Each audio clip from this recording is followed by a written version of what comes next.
কি দিয়ে বুঝায় আপনাকে আমি কবর কত কঠিন? রাসূল সাল্লাল্লাহু আলাইহি ওয়াসাল্লাম বলেন, যখন তাকে কবরে জিজ্ঞাসা করা হবে দ্বীন সম্পর্কে, মুহাম্মদ সাল্লাল্লাহু আলাইহি সাল্লাম সম্পর্কে, ইসলাম সম্পর্কে, সে যদি উত্তর দিতে না পারে, ইয়াদরিবু যারবাতান, এত জোরে তাকে ফেরেশতা মারবেন, ইয়াসিহু সাইহাতান, সে বাপরে মারে করে চিৎকার করবে, ইয়াসমু মাওয়াইদাল মাশরিকুল মাগরিব ইল্লা সাকালাইন, সারা পৃথিবীর জীবজন্তু, কীটপতঙ্গ, পদার্থ, জড় পদার্থ সব কিছু তার চিৎকার শুনতে পাবে, মানুষ আর জিন শুনতে পাবে না। এখান থেকে 50,000 কোটি কিলোমিটার দূরে যে বস্তু আছে সেও শুনতে পাচ্ছে এই কবরের চিৎকার। সে কত জোরে চিৎকার করছে আপনাকে আমি বুঝাতে অক্ষম। মুহাম্মদ সাল্লাল্লাহু আলাইহি ওয়াসাল্লাম বলেছেন, যে মারে সে চোখে দেখে না, যে মারে সে কানে শুনে না, যে মারে সে ফেরেশতা, তার রং বিভিন্ন ধরনের, কালো নীল, ভিন্ন ধরনের রং, চোখে দেখে না, কানে শুনে না, কোথায় মারছে আর চিৎকার যে করছে ও শুনতে পায় না, যার কারণে তার মারার গতির পরিবর্তন হয় না। মারে যে সে পুলিশ নয়, মারে যে সে মানুষ নয়, সে খায় না, পেশাব করে না, তার সংসার নাই, তার বিবাহ শাদী নেই, তিনি হচ্ছেন ফেরেশতা। প্রথম বাড়িও যেমন, শেষ বাড়িও তেমন, এইভাবে তাকে মারতে থাকবে বিচারের দিন পর্যন্ত। রাসূল সাল্লাল্লাহু আলাইহি সাল্লাম বলেন, যে লাঠি দিয়ে মারা হয়, যে হাতুড় দিয়ে মারা হয়, সেই হাতুড় যদি পাহাড়ের উপরে মারা হয় তাহলে ফায়াসিরু তুরাব, সেটা পাথর হয়ে যাবে, ধুলা হয়ে যাবে, একবারে খান খান হয়ে। পাহাড়ের উপরে মারা হলে পাহাড় ধুলা হয়ে যাবে। যেই হাতুড় দিয়ে মারা হয়, সেই হাতুড়টা যদি পাহাড়কে মারা হয় তাহলে পাহাড় ধুলা হয়ে যাবে। মুহাম্মদ সাল্লাল্লাহু আলাইহি সাল্লাম এইভাবে বলেন। কি দিয়ে বুঝায় আপনাকে আমি কবর কত কঠিন? এখানে চিৎকার করছে, তার কণ্ঠ, তার শব্দ শুনতে পাচ্ছে 50,000 কোটি কিলোমিটার দূরে। যে মানুষ, যে জীবজন্তু আছে, জিন আর মানুষ ব্যতীত যেই পদার্থ, জড় পদার্থ আছে, সে শুনতে পাচ্ছে কবরের শাস্তি, শুনতে পাচ্ছে গিলাসটা, কবরের শাস্তি শুনতে পাচ্ছে বক্সটা, কবরের শাস্তি শুনতে পাচ্ছে বাল্বটা, কবরের শাস্তি শুনতে পাচ্ছে এই মাইক, সব কিছু শুনতে পাচ্ছে কবরের চিৎকার। কিন্তু মানুষ এবং জিন শুনতে পায় না। শুনতে পারলে সে বাঁচত না। আপনাকে আমি বুঝাতে পারি কবর কি জিনিস। রাসূল সাল্লাল্লাহু আলাইহি সাল্লাম দিন রাত কবরের শাস্তি থেকে বাঁচতে চাইতেন। যখনই তিনি জানাজায় দাঁড়াতেন, তখনও লোকটার জন্য কবরের শাস্তি থেকে আল্লাহর কাছে বাঁচতে চাইছেন, আল্লাহ তুমি তাকে কবরের শাস্তি থেকে বাঁচাও। সম্মানিত দিনী ভাই বোন, বাড়ির পিছন দিকে যে 2 হাত 2.5 হাত গর্ত করে কবর করা হয়েছে, তার নাম কবর নয়। সেটাই যদি কবর হতো, তাহলে যাকে বাঘে খেয়ে নিল তার কবর কোথায়? কবরস্থানে 2-2.5 হাত যে কবর করা হয়, সেটাই কবর নয়। সেটাই যদি কবর হতো, তাহলে যে আগুনে জ্বলে ছাই হয়ে গেল তার কবর কোথায়? সেটাই যদি কবর হতো, তাহলে যে পানিতে ডুবে হারিয়ে গেল তার কবর কোথায়? মরার পর থেকে নিয়ে বিচারের দিন পর্যন্ত একটা দীর্ঘ সময়ের নাম কবর, যাকে বলা হয় আলামে বারজাক। এই দীর্ঘ সময়ের নাম কবর। এটা কোনো জায়গা, কোনো স্থান নয়। সম্মানিত দিনী ভাই বোন, এই দীর্ঘ সময়ের ভালোটা হলো ভালো, খারাপটা হলো খারাপ। মানুষটা যদি ভালো হয়, মরার পরে ফেরেশতা যখন জিজ্ঞাসা করবেন, তখন যদি তার উত্তর ঠিক হয়, তাহলে ফেরেশতা বলবেন, নামকা নাওমাতিল আরুসে লাইকুদুইলা আবালিহি, তুমি ঘুমিয়ে যাও বাসর রাতের ঘুমানোর মতো, যাকে কেউ জাগাবে না তার অতীব প্রিয় মানুষ ছাড়া। তুমি ঘুমিয়ে যাও বাসর রাতের ঘুমানোর মতো, যাকে কেউ জাগাবে না অতীব প্রিয় মানুষ ছাড়া। যখনই তাকে ঘুমাবে, ঘুম থেকে জাগাবে, তখনই সে একটু কষ্টবোধ মনে করে বলবে, এখনই তো মাত্র ঘুমালাম, কেমন হয়ে গেল, এখনই তো ঘুমালাম, কেন আমাকে এভাবে উঠানো হলো। তার এরকম একটা পরিবেশ থাকবে। অথচ সে লোকটা কবরে ঘুমিয়ে আছে 4,000 বছর থেকে, 10,000 বছর থেকে। তার মানে ভালো মানুষের কবরে থাকার সময়সীমা হলো বাসর রাতের সমান। তা 2 ঘন্টা হতে পারে, 2.5 ঘন্টা হতে পারে, 3 ঘন্টা হতে পারে। এটা হলো ভালো মানুষের কবরের সময়সীমা। আর যারা খারাপ মানুষ, তারা তো আপনাকে আর আমি কি দিয়ে বুঝাই। কবরের শাস্তিকে স্বপ্নের মতো বলা যেতে পারে। আপনি পাশে বসে আছেন, আপনার ভাই শুয়ে আছে, ঘুমিয়ে আছে, গোখরা সাপ তাকে দংশন করছে, সে বাপরে মারে করে চিৎকার করে পালিয়ে যাচ্ছে ঘুমের ঘরে।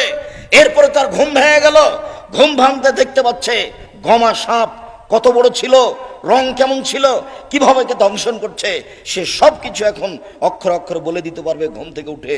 কিন্তু যে পাশে বসে আছে সে কিছুই দেখতে পায় না। বুঝাতে পারিনি কথা মনে হয়। এরকম হলো কবরের শাস্তি। আপনি কবর খনন করে সাপ দেখবেন এ কথা ঠিক নয়। ওই যে একটা কাগজে লেখা ছিল যে জনৈকে ইমাম সৌদি আরব থেকে ইমামতি করার পরে মসজিদ থেকে বের হয়ে একটা কবর খনন করে দেখলেন যে একটা লাশকে সাপ পেঁচিয়ে ধরে আছে। তারপরে বলে দিলেন যে এইটা ফটোকপি করে যে যত বিতরণ করতে পারবে সে তত ভালো। একেবারে নগদ মিথ্যা কথা। কবরের শাস্তি মানুষ দেখা তো বহু দূরের কথা, শুনতে সক্ষম নয়। কবরের শাস্তি দেখা তো বহু দূরের কথা, মানুষ শুনতে সক্ষম নয়। অতএব কবরের শাস্তিকে আপনার রেকর্ডিং করে বা একটা রূপক পরিকল্পনা করে সাজিয়ে মানুষকে দেখানো হারাম। এটা মানুষের পক্ষে সহজ সম্ভব নয়। কবরের শাস্তি, কবর যত কঠিন কিয়ামত তার চেয়ে অনেক বেশি কঠিন। কিয়ামত যত কঠিন জাহান্নাম তার চেয়ে অনেক অনেক অনেক বেশি কঠিন। কি দিয়ে বুঝায় আপনাকে আমি জাহান্নাম কত কঠিন? কিয়ামত। কবর যত কঠিন কিয়ামত তার চেয়ে অনেক অনেক অনেক বেশি কঠিন। কিয়ামত যত কঠিন জাহান্নাম তার চেয়ে অনেক অনেক অনেক বেশি কঠিন। উসমান রাদিয়াল্লাহু তাআলা আনহু যখন কবরের পাশে দাঁড়াতেন, যে ওয়াকাফ আলা কাবরিন, যখন তিনি কবরের পাশে দাঁড়াতেন তখনই তিনি কাঁদা আরম্ভ করতেন। হাত্তা ইয়াবুল্লাহ লাহিয়াতাহু, কেঁদে তিনি তার দাড়ি ভিজিয়ে ফেলতেন। তাহলে কবরের পাশে দাঁড়ালেই তার দুই চোখের পানি ঝরঝর ঝরঝর করে ঝরে আসত। তাকে বলা হলো তাজকুরুল জান্নাত ওয়ান নার ফালা তাবকি মিন হাদা, আপনি নিচে জাহান্নাম জান্নাতের কথা বলেন, তাতে আপনি কান্নাকাটি করেন না, কিন্তু যখনই আপনি কবরের পাশে দাঁড়ান তখন আপনি এত কাঁদেন কেন? যার কারণে দুই চোখের পানি ঝরে আপনার দাড়ি ভিজে যায়। এইভাবে আপনি কান্নাকাটি কেন করেন? তখন তিনি বললেন, পৃথিবীর মানুষ শুনে রাখো, ইন্নাল কবর আউয়ালু মানজিল মিন মানাজিলিল আখিরা, কবর হচ্ছে পরকালের প্রথম স্তর, প্রথম বিপদ। ভাই নাজা মিনহু ফাবাদু আইসরু মিনহু, মানুষ যদি কবরে বেঁচে যায় তাহলে এরপরে যত স্তর আছে সব সহজ হয়ে যাবে। ওয়াইল্লাম ইয়ানজু মিনহু ফাবাদু আসাদ্দু মিনহু, মানুষ যদি কবরে বাঁচতে না পারে তাহলে এরপরে যত স্তর আছে সব আরো কঠিন ও জটিল হয়ে যাবে। কবর যত কঠিন কিয়ামত তার চেয়ে অনেক বেশি কঠিন। কিয়ামত যত কঠিন জাহান্নাম তার চেয়ে অনেক অনেক অনেক বেশি কঠিন। ওই ছেলেটা ওইভাবে হাঁটছে কেন? ও তো আরো মানুষ তার দিকে দেখলে তো আমার কথা বুঝতে পারবে না। দয়া করে কোনো কাজ দেখায়েন না, কিছুক্ষণ অপেক্ষা করেন। আমি আব্দুল্লাহ বিন ফজল নই যে ভোর পর্যন্ত বক্তব্য দিব। আমি অত কোরআন হাদিস জানি না, সারা রাত বক্তব্য করি না। আপনি দয়া করে নিজের কোনো কাজ দেখাবেন না। আমি আপনার জন্য এসেছি কষ্ট করে। মহিলা মানুষ, আপনাকে বলছি, ঢং ঢং করে এসেছেন, ঢং ঢং করে গল্প করতে করতে যায়েন না। আপনার একটা লজ্জাবোধ থাকা দরকার, আপনার একটা ইতস্তবোধ থাকা দরকার, একটা আপনার হায়াবোধ থাকা দরকার। আপনি মহিলা মানুষ, আপনার একটু শরম হয় না কেন? আপনার একটু হায়া হয় না কেন? এত গল্প করেন কেন?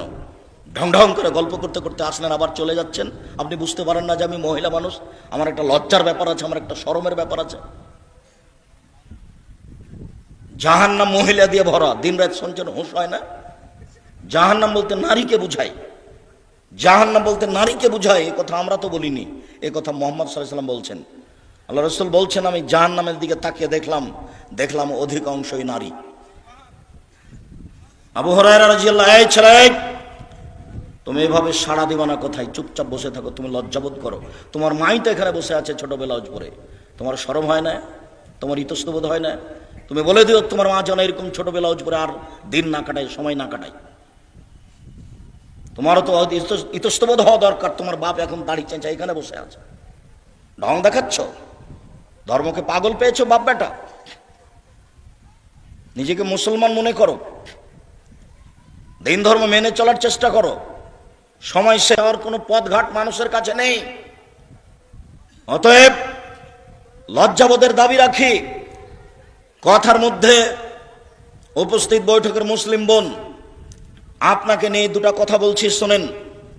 আবু হুরায়রা রাদিয়াল্লাহু তাআলা আনহু বলেন, রাসূল সাল্লাল্লাহু আলাইহি সাল্লাম বলেছেন, সিনফান মিন আহলিন নার লামারাহুমা, দুই শ্রেণীর মানুষ জাহান্নামে যাবে, আমি তাদের দেখিনি। দুই শ্রেণীর মানুষ জাহান্নামে যাবে, আমি তাদের দেখিনি। কমন মাহুম সৈয়াতুন, এক শ্রেণীর মানুষ তাদের হাতে থাকবে লাঠি, কাদনাবিল বাকার, গাভীর লেজের মতো, একদিক মোটা একদিক চিকন, তাদের হাতে লাঠি থাকবে। এদের বেহান্নাস, তা দিয়ে তারা মানুষকে মারবে। প্রশাসনের হাতে এরকম লাঠি থাকে। যারা কলেজ বিশ্ববিদ্যালয়ে পড়ে ধর্মের শিক্ষার নামে ঢং করে বেড়ায়, তাদের হাতে এরকম লাঠি থাকে। যারা দলীয় দাপট দেখায়, দাঙ্গাবাজি করে, ক্ষমতা দেখায়, জোর করে জমি দখল করে, জোর করে এলাকা দখল করে, মানুষের মান সম্মানের হানি করে, মানুষকে জোর করে অপমান করে জেল হাজতে দেয়, এদের হাতে এরকম লাঠি থাকে। এরা যেন মনে করে জাহান্নাম আমার জন্য অপেক্ষা করছে। জুলুম করে, দাঙ্গাবাজি করে, ক্ষমতা দেখিয়ে, দাপট দেখিয়ে বেশি দিন টিকা যায় না। ফেরাউন ডুবে গেছে, অতএব আপনার জন্য জাহান্নাম অপেক্ষা করছে, আপনি থামুন।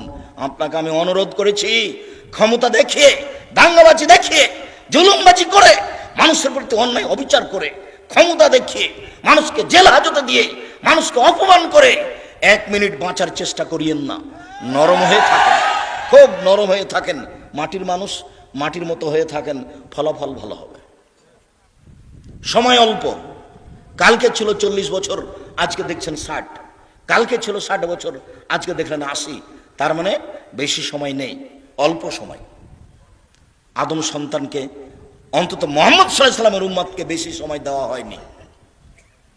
অল্প সময় বাঁচতে এসে মানুষের ক্ষতি করে বাঁচার চেষ্টা করিয়েন না, মানুষকে অপমান করে বাঁচার চেষ্টা করিয়েন না, এর ফলাফল ভালো নয়।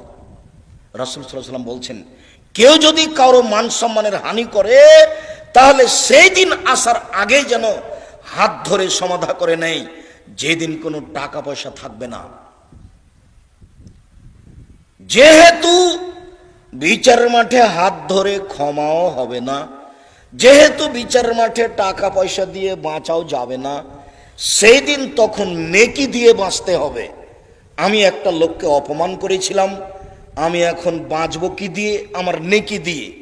আমার নেকি দিতে দিতে যখন শেষ হয়ে যাবে, তখন আমি যাব জাহান্নামে, ও যাবে জান্নাতে। এটা হলো বিচারের মাঠে বিচারের পদ্ধতি।